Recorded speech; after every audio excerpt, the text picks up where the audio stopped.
성경을 같이 읽겠습니다. 본문 말씀은 로마서 8장 18절에서 25절 말씀입니다. 저 함께 같이 읽도록 하겠습니다. 생각하건대 현재의 고난은 장차 우리에게 나타날 영광과 비교할 수 없도다.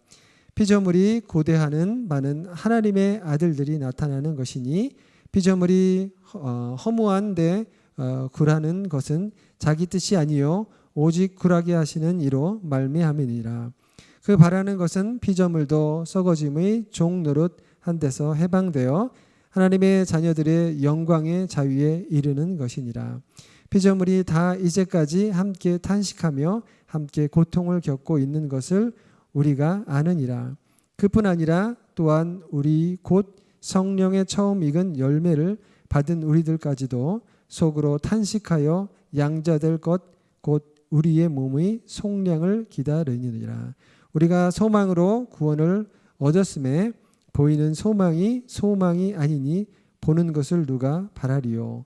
만일 우리가 보지 못하는 것을 바라면 참음으로 기다릴지니라. 아멘.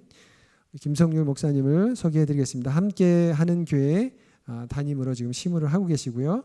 또 사회적 섬김 학원 원장님으로 또 아이들을 가르치며 소외된 아이들에게도 복음을 증거하며 몸소 이렇게 보여주시는 그런 삶을 살고 계셔서 정말 저희 목사님 뵐 때마다 정말 닮고 싶은 목사님, 존경하는 목사님이십니다. 또 이 시간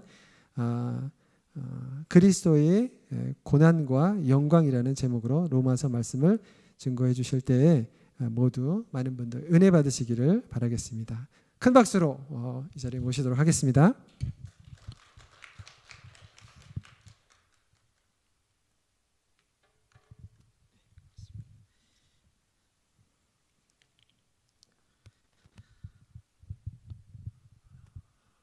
예, 안녕하세요. 예, 함께하는 교회 김성률 목사입니다. 저희 교회에 비교하면 여기가 대형 교회거든요. 그래서 이 공간에 아까 우리 장현우 전사님 찬양하시길래 야, 되게 너무 힘들겠다. 여기 이렇게 아무도 없는 건 아니죠. 예, 죄송합니다. 몇 분이 계신데 혼자 이렇게 찬양을 또 인도하시고 하시는 게 얼마나 그럴까 했는데 제가 이렇게 찬양을 부르면서 진짜 너무 큰 은혜를 받은 것 같아요. 그래서 설교 전에 이렇게 막 눈물 쏟고 막 그러면 안 되잖아요. 그래서 굉장히 절제하면서 찬양을 부르는데도 이렇게 스치는 생각이 모세가 회막 가운데 하나님과 이렇게 대화를 하잖아요. 그때 그 회막이 텅 비지 않았어요. 왜냐하면 거기에 하나님의 임재가 충만했거든요. 우리 안에 그리고 이곳에 하나님이 얼마나 충만하게 함께 하시는지를 제가 이 짧은 찬양의 시간을 통해서 이렇게 느낀 것 같습니다. 편안한 마음으로 오히려 긴장도 됐는데 편안한 마음으로 설교를 하러 올라온 것 같아요. 제가 양 목사님을 그저께 뵀는데 아마 이 방송을 보실 텐데 여전히 그 폼이 죽지 않으시고 더 멋있어지셨더라고요. 살은 빠지셨는데 머리가 베토벤 같으세요. 아마 조만간 모차르트가 되지 않을까 그런 생각도 해봅니다. 참 목사가 목사를 존경한다는 게 참 쉽지가 않은데 제가 정말 존경하는 분이고 사랑하는 분이에요. 저희 교회 성도님들과 함께 지금 기도 제목을 내놓고 같이 기도하고 있습니다. 반드시 하나님께서 더 건강하고 온전하게 치유해 주실 것을 우리가 믿음으로 끝까지 함께 갔으면 좋겠습니다. 교회 안에 또 든든히 약할 때 하나님 주시는 신비한 은혜가 있거든요. 예, 우리가 형언할 수 없단 말 하죠. 말로 표현할 수 없지만 존재하는 그러한 하나님의 크신 은혜가 또 우리 희망찬 교회 가운데 함께 하기를 믿어 의심치 않습니다. 오늘 그 말씀은 18절의 처음의 시작이 생각하건대 현재의 고난은 장차 우리에게 나타날 영광과 비교할 수 없도다. 저는 바울의 서신을 접할 때마다 늘 이런 생각을 해요. 왜 이렇게 당당하지? 왜 이렇게 용기가 있지? 왜냐하면 에베소, 빌립보서 같은 옥중 서신도 보면 그 깊은 바닥에 감사와 기쁨을 놓치지 않아요. 그 안에 뭔가 아주 강력한 소망이 그 안에 있어요. 가끔 이런 생각을 한 지가 20년이 넘은 것 같아요. 말씀을 보면서 도대체 이 안에 이 강력하게 자리 잡은 것이 무엇일까? 근데 저는 로마서 안에서는 특별히 이 8장 또 7장, 8장, 9장 이렇게 넘어갈 때 6장이 굉장히 중요하다고 생각합니다. 왜냐하면 갑자기 점프해가지고 저 미래를 그냥 막연하게 볼 수는 없어요. 지금 뭔가를 보고 있기 때문에 그걸 통해서 미래를 볼 수 있는 거거든요. 그래서 현재의 그리스도를 쫓다 당하는 이 의의 고난이 장차 우리에게 나타날 영광과 좋게 비교할 수 없다고 하는 이 선명한 대조 속에서 오는 이 자신감이 도대체 어디서 오는 걸까라고 했을 때 6장을 이제 근거로 먼저는 좀 이해할 수 있을 것 같습니다. 제가 잠깐 좀 읽어드리면요. 무릇 그리스도 예수와 합하여 세례를 받은 우리는 그의 죽으심과 합하여 세례를 받은 줄을 알지 못하느냐. 그러므로 우리가 그의 죽으심과 합하여 세례를 받음으로 그와 함께 장사되었나니 이는 아버지의 영광으로 말미암아 그리스도를 죽은 자 가운데서 살리심과 같이 우리로 또한 새 생명 가운데서 행하게 하려 함이라. 만일 우리가 그의 죽으심과 같은 모양으로 연합한 자가 되었으면 또한 그의 부활과 같은 모양으로 연합한 자도 되리라. 이렇게 말씀합니다. 여기에 보면 분명히 로마의 교회의 성도들에게 주는 서신입니다. 그렇다면 누군가 이 편지를 읽었을 것이고 이 앞에 이렇게 앉아 계셨을 거예요. 같이 이렇게 둘러서 앉았겠죠. 당시에는 가정교회니까. 그런데 우리가 언제 그리스도와 함께 죽고 언제 그리스도와 함께 부활에 연합했을까? 왜냐하면 물리적으로는 그냥 이렇게 있거든요. 아마 그 중에서는 예수님을 실제 눈으로 보거나 예수님을 뵈어서 대화를 했던 사람이 거의 없었을 거예요. 바울조차도 실제 살아계실 때 주님을 눈으로 본 적은 없는 것 같거든요. 다메섹 도상에서 그가 빛 가운데 주의 음성을 듣고 눈이 멀어서 그때 주님을 만나긴 했지만 실제로 물리적으로 주님을 뵌 적은 없는 것 같아요. 그런데 여기 말씀에 보면은 내가 그리스도와 함께 죽고 그리스도와 함께 부활에 참여했다, 이런 말씀이 있습니다. 에베소서 2장 5절에 보면 이런 말씀이 있습니다. 긍휼이 풍성하신 하나님이 우리를 사랑하신 그 큰 사랑을 인하여 허물로 죽은 우리를 그리스도와 함께 살리셨고 너희는 은혜로 구원을 받은 것이라. 또 함께 일으키사 그리스도 예수 안에서 함께 하늘에 앉히시니 이는 그리스도 예수 안에서 우리에게 자비하심으로써 그 은혜의 지극히 풍성함을 오는 여러 세대에 나타내려 하심이라. 허물로 죽은 우리를 그리스도와 함께 살리셨고 함께 일으키셨고 함께 하나님 보좌에 그 아들과 함께 앉히셨다라고 하는 에베소서 서신도 마찬가지예요. 성도들이 아마 이 이야기를 경험한 적이 없으면, 믿음으로 그 이야기를 붙들고 있지 않으면 이렇게 반문할 겁니다. 아니 바울 선생님, 우리가 이렇게 같이 앉아 있는데 지금 하늘에 올라갔다고요? 나를 지금 죽은 자 취급하는 겁니까? 이렇게 할 수도 있어요. 근데 바울은 그렇게 얘기하지 않고 우리가 지금 하나님의 보좌에 앉아 있다, 그리스도 예수와 함께 있다, 그렇게 이야기하고 있습니다. 다시 말하면 지상적 실제로만, 보이는 대로만, 감각하는 대로만, 우리가 앉아 있는 대로만 그렇게 판단한 것이 아니라 그리스도 예수 안에서 영적인 실존, 영적인 실제 안에서 자신의 정체성을 판단하고 있다는 거예요. 그래서 바울의 증언 중에 가장 많은 문구가 뭐냐면 그리스도 안에서라는 거예요. 그리스도 안에서. 마치 공간처럼 표현을 해요. 우리가 여기 지금 예배당 안에서 이렇게 하듯이 그리스도 안에서라는 말을 끊임없이 사용합니다. 어느 신학자의 언급에 의하면 바울은 지상에서 지상을 보는 것이 아니라 천상에서 지상을 보는 것처럼 서신을 썼다라고 이야기한 적이 있어요. 마치 천상에서 지상을 보는 사람으로 지상에 거주하는 사람, 그렇게 바울이 보았던 거예요.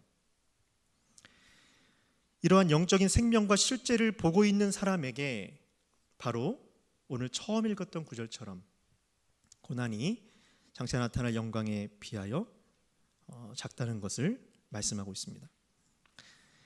이렇게 현재의 내 안에 있는 그리스도와 연합된 관계, 그리고 내 안에 지금 있는 그리스도의 부활 생명, 바로 이것이 어떠한 시선을 열어가냐면요, 앞을 내다보게 해요. 그러니까 지금의 근거가 희박하면 앞을 내다보는 근거도 매우 미약합니다. 근데 지금 우리가 분명한 실제를 보잖아요. 그러면 그 시점을 가지고 우리가 미래를 내다볼 수가 있어요. 저는 그래서 믿음은 창과 같다고 생각합니다. 여러분, 창에 그 볼 수 있는 창 구멍이 작더라도 밖을 보는 데는 문제가 없죠. 믿음이 겨자씨만한 믿음만 있으면 산을 옮길 만하다고 했죠. 그게 무엇입니까? 하나님이 우리에게 주시는 보화, 우리에게 주시는 그 진리를 우리가 엄청난 믿음의 수련을 통하여 그것을 내다보는 것이 아니라 작은 겨자씨만한 미라를 통해서 그 창으로, 때로는 아픈 중에, 때로는 슬픈 중에, 외로운 중에, 때로는 우리의 많은 어깨에 짐을 지고 있는 중에도 우리가 믿음의 작은 창으로 하나님의 그 세계를 볼 수 있다고 생각해요. 우리는 이미 그것을 경험하고 있는 성도님들이라고 생각합니다. 제가 그 중국에서 한 몇 년이 있었어요. 근데 그때 한인교회에서 그 대학부 아이들하고 같이 섬겼는데, 그때 꼬이린이라고 하는 이제 우리말로 계림이라고 하는 지역을 비전티를 갔어요. 근데 그 이제 장족이라고 하는 그 종족을 이렇게 보러 가는데, 가는 도중에 한 산을 올라가는데 이 소수민족들이 이렇게 산에 사는 경우가 있더라고요.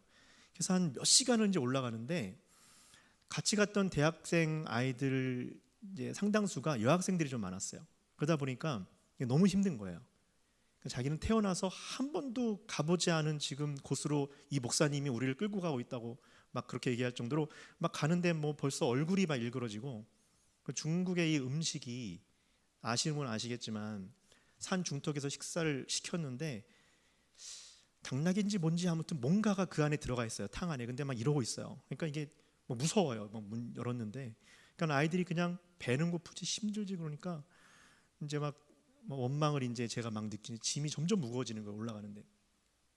근데 딱 정상에 올라갔어요. 그리고 밑을 딱 내려다봤는데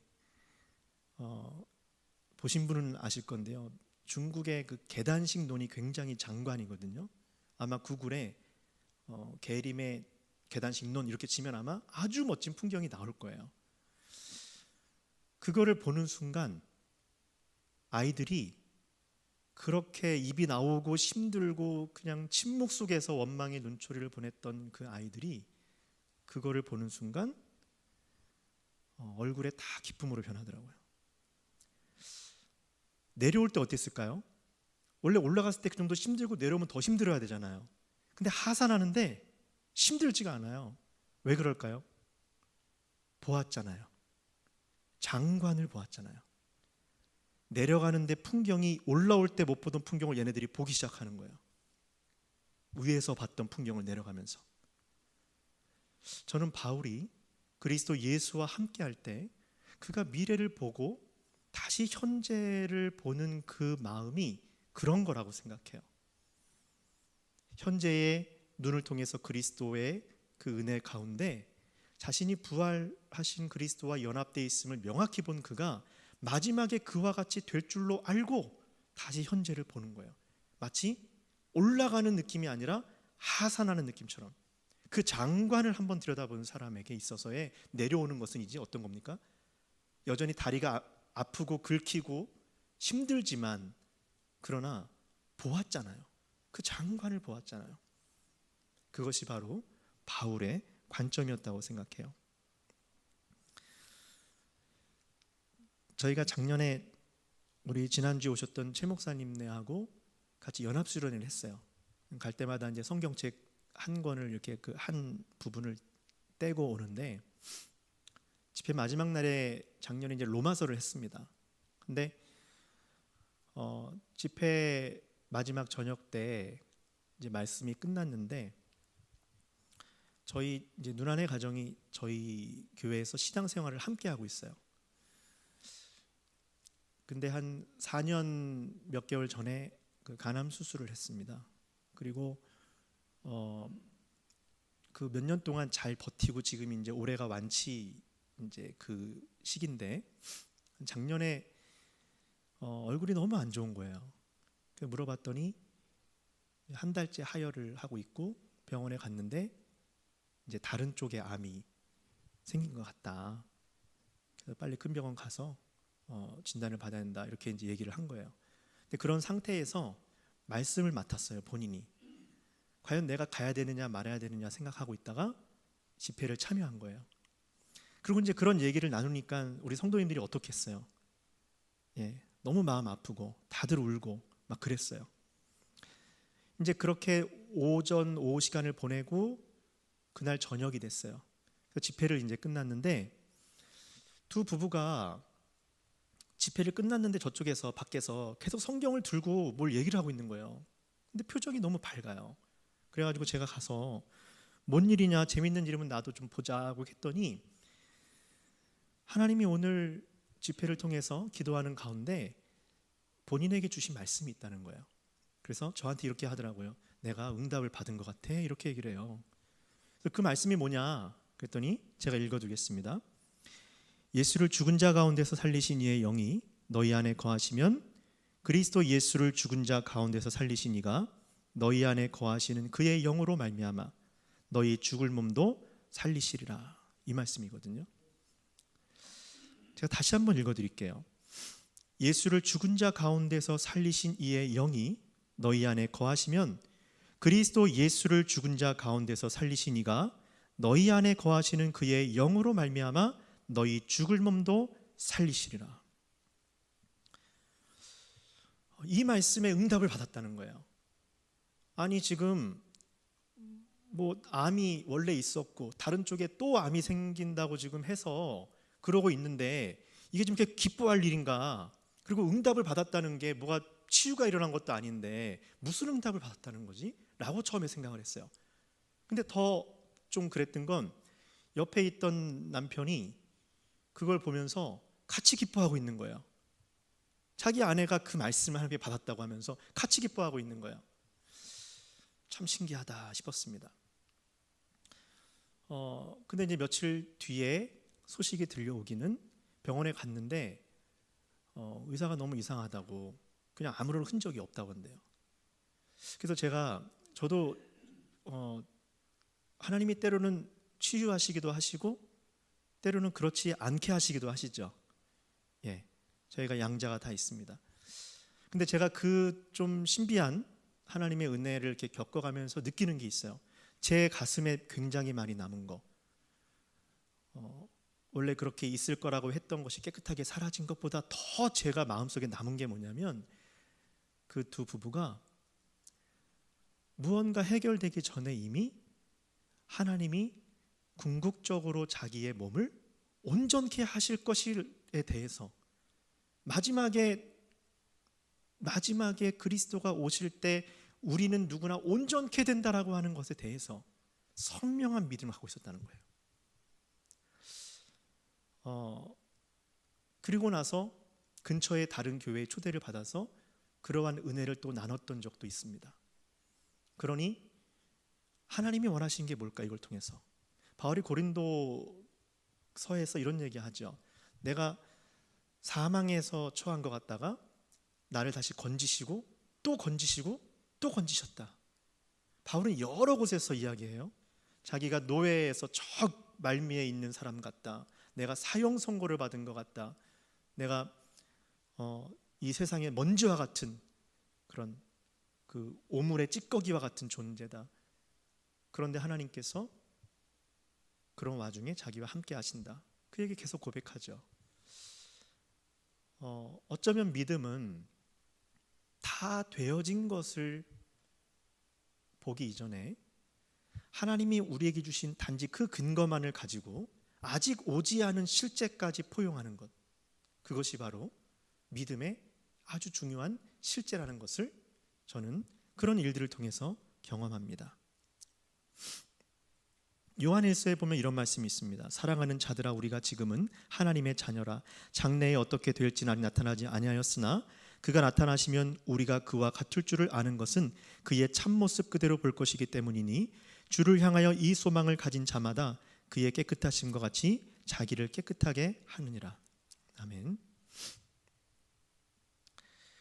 그렇다면 이 부활은 우리의 몸을 그리스도처럼 부활에 참여시켜 주시고 변화시켜 주시는 것인데, 성경은 이것을 여러 가지로 어떻게 말하냐면 우리를 죽음이라고 하는 현장에서 이렇게 끄집어냈다라고도 이야기해요. 하지만 더 중요하게 뭐라고 얘기하냐면 고린도전서 15장 같은 경우에는 죽음 자체를 끝냈다고 해요.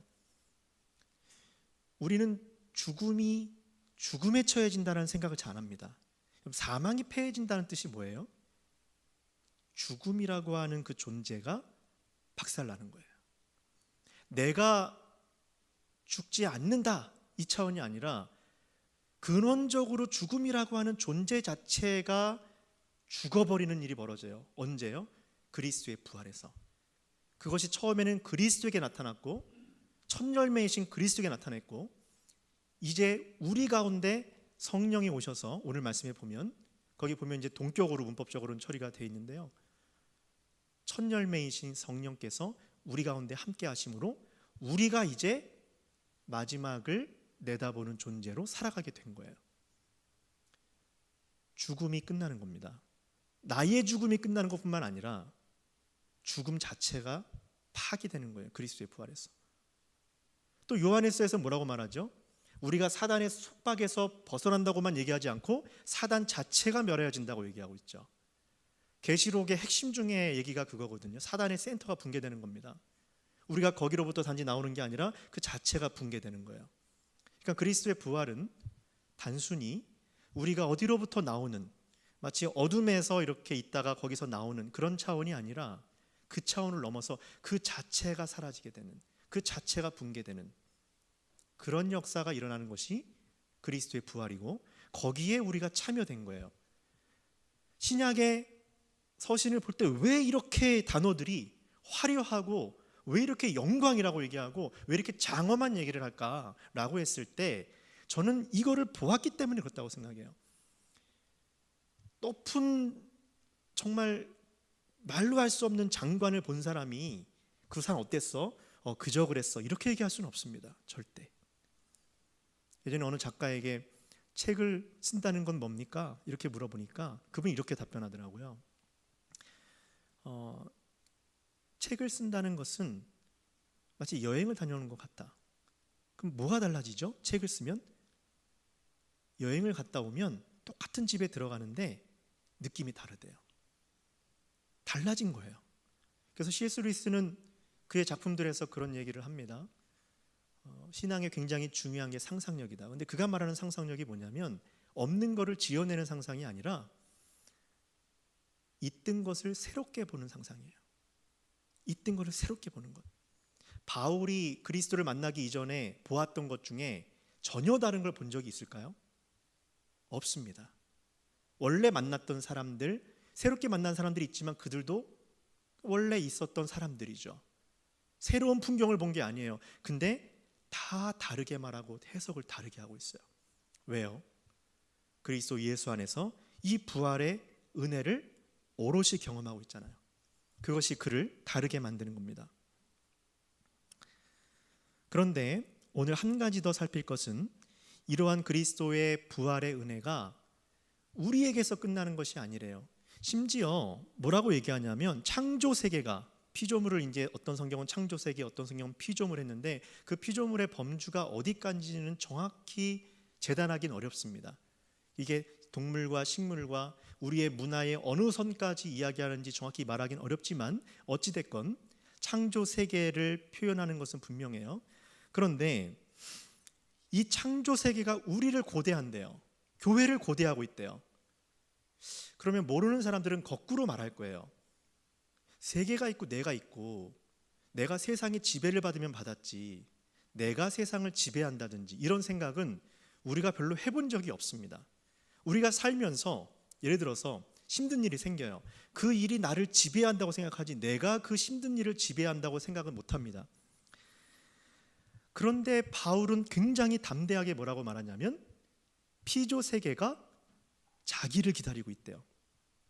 근데 한번 잘 생각해 보시면 우리가 창세기에서 그 경험이 있지 않아요? 창세기에서 읽었던 경험. 세계에게 명해서 이 세계야 아담을 다스려라라고 얘기했습니까? 아니면 아담에게 세계를 다스리라고 했습니까? 아담에게 세계를 다스리라고 했어요. 세계가 이렇게 넓고 크고 그런데도 세계 보고 아담을 다스리라고 안 하고 아담 보고 세계를 다스리라고 했어요. 그것은 뭐예요? 아담을 뭘로 부르신 거예요? 청지기로 부르신 거예요.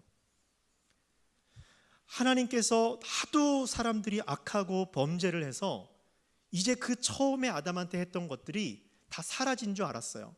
그런데 오늘 말씀해 보니까 그게 아니에요. 여전히 하나님은 똑바로 그 사실을 기억하고 있었어요. 처음에 인간에게 주었던 그 생각들, 그것을 아담을 훌쩍 뛰어넘어 더 영광스러운 차원으로 이루어 가시는 거예요. 그래서 그리스도 예수 안에서 아담이 피조 세계 이 창조를 기다리면서 창조가 새로워질 것을 기다린 것이 아니라 오히려 창조 세계가 예수 그리스도와 그의 교회를 기다리는, 그의 교회를 기다리고 있는 그런 자리에 있다는 것이 바울의 이야기입니다. 이것은 감춰져 있어요. 왜냐하면 제가 예전에 그 지리산에 한번 갔다가 그때가 98년이었던 것 같은데 그때 지리산에 큰 물난리가 났어요. 아마 아시는 분은 아실 건데요. 엄청 많은 사람들이 사망했습니다. 그때 그 산 중턱에 친구 3명하고 등산을 하다가 비가 오기 시작하는데 물이 차오르는데 거의 뭐 무릎 허벅지까지 막 올라온 것 같아요. 물이 산에서. 그러니까요 처음으로 그때 이게 죽겠구나 생각이 들더라고요. 3명이서 정말 어떻게 내려왔는지 몰라요. 그러니까 엉덩방이랑 그냥 물에 휩쓸려 가지고 밑으로 와서 도로변에 다 뻗었어요. 그리고 우리 뒤에 있던 분들은 많이 사망했습니다. 당시에 저희도 사실은 뭐 그때 그랬으면 저도 여기 못 있겠죠. 근데 제가 그게 20년 지났는데 아직도 이렇게 여름마다 어떤 홍수 같은 거 보면 그 생각을 지우기가 좀 어려워요. 그러니까 너무 압도적이에요, 그 모습이. 근데 원래 이 땅 안에 이런 자연이 사람을 해하도록 만들어진 겁니까? 아니면 사람에게 청지기가 사람이 되어서 그걸 다스리도록 지어진 겁니까? 원래 다스리도록 지어졌죠. 그러나 자연마저도 인간의 죄 이후에 때로는 사람을 위협해요. 근데 그것만이 아니에요. 질병, 우리의 정신적 고통, 여러 가지 문제들, 제가 다 표현하지 않지만 아실 겁니다. 그래서 늘 우리는 그러한 것들이 우리를 지배한다라고 하는 생각에 되게 많이 있어요. 근데 오늘 바울은 어떤 걸 보여줍니까? 창조 세계가 너를 지배하는 것이 아니라 너희를 창조 세계가 오히려 고대하고 지켜보고 있다. 마지막에 그리스도가 부활할 때 정확하게 무엇이 드러나냐면 인간이 온 세계를 다스릴 그리스도 예수 안에 있는 사람들이 온 세계를 다스리는 존재였다라고 하는 것이 드러나요. 그리고 실제 하나님의 나라에서는 주님과 함께 그 나라를 경영하는 자로서 섬김으로 다스림으로 함께하는 자로서 오롯이 드러날 거예요. 바로 그 비밀을 바울이 오늘 이야기하고 있습니다. 오늘 마지막 절에 이렇게 뒤에 3절에 이렇게 고백합니다. 그뿐 아니라 또한 우리 곧 성령의 처음 익은 열매를 받은 우리까지도 속으로 탄식하여 양자될 것 곧 우리의 몸의 속량을 기다리느니라. 우리가 소망으로 구원을 얻었음에 보이는 소망이 소망이 아니니 보는 것을 누가 바라리요. 만일 우리가 보지 못하는 것을 바라면 참음으로 기다릴지니라. 여기 23절에 보니까요 3번역으로 이렇게 되어 있더라고요. 첫 열매로서 성령을 받은 우리, 첫 열매로서의 성령을 받은 우리. 또 공동번역에도 피조물만이 아니라 성령을 하나님의 첫 선물로 받은 우리. 그러니까 성령과 첫 열매를 동격으로 이제 보고 있습니다. 존 스토트는 이렇게 이야기했습니다. 이 신학자는 첫 열매는 추수의 처음 시작이자 뒤따를 완전한 추수를 보증한다. 이제 그리스도와 연합된 생명뿐만 아니라 성령께서 우리 가운데 지금 함께 하심이 이 사실을 보증하고 있고 그것이 앞으로 나타날 대추수, 우리의 온전한 온 교회가 새로워지는 이 온 우주의 피조물들이 새로워지는 바로 그때를 지금 우리 안에 계신 성령께서 보증하고 있는 거예요. 바울은 그 부활의 생명을 덧입고 사실은 이 세계보다 그리스도 안에서 우리가 더 큰 존재였다라는 것이 밝혀질 것을 지금 고대하고 있습니다. 종말에 되어질 것이지만 그것을 지금 보고 있어요. 지금은 본인의 말대로 고난이고 아픔이고, 때로는 바울은 자기 40명이 자기를 죽이려고 기다린 적도 있죠. 우리가 만약에 한 2명만 우리를 죽이려고 킬러가 기다리고 있다면 어떻게 살겠습니까? 끔찍하죠. 그러나 자기 속에 이미 이루시고 또 앞으로 이루실 주님의 그 영광을 강하게 소망하면서 앞으로 되어질 진정으로 주와 함께 세계를 다스릴 그 세계를 바라보았습니다. 그러나 지금 그는 탄식하고 있다라고 이야기합니다. 그리스도인들의 위치는 영광스러운 존재이고 확실하게 나타날 부활의 때를 소망하지만 동시에 위기와 약함의 지금을 견디는 사람들입니다. 만약에 우리가 약함만을 붙들면 패배주의자, 회의주의자로 빠질 가능성이 높아요.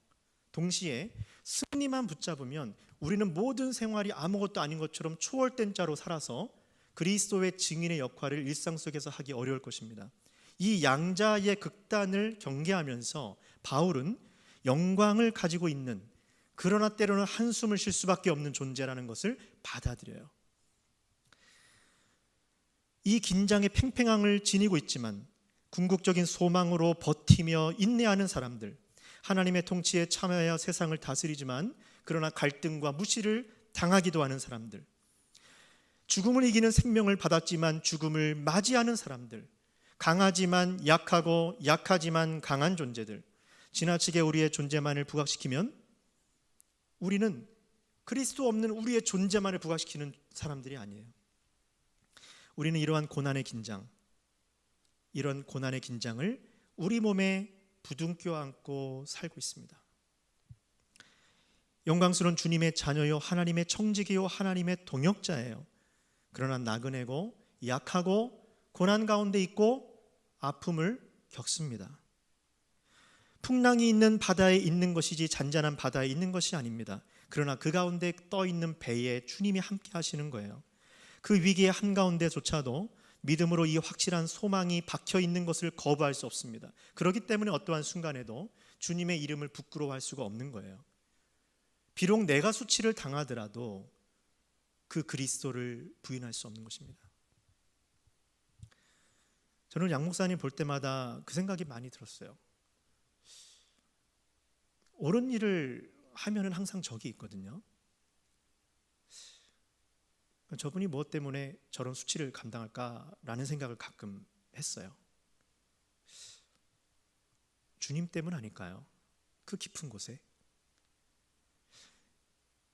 저는 우리가 진짜 그리스도인이라면 주님 오실 때까지 신실하게 부르심에 정직하게 응답한다면 때로는 비판과 수치조차도 부끄러움과 치욕이 아니라 피 묻은 군인의 제복이 가장 영예로운 그의 복장이듯이 우리가 그런 수치 또한 그 영광 가운데 소중하게 생각하며 나가야 되지 않을까라는 생각을 합니다.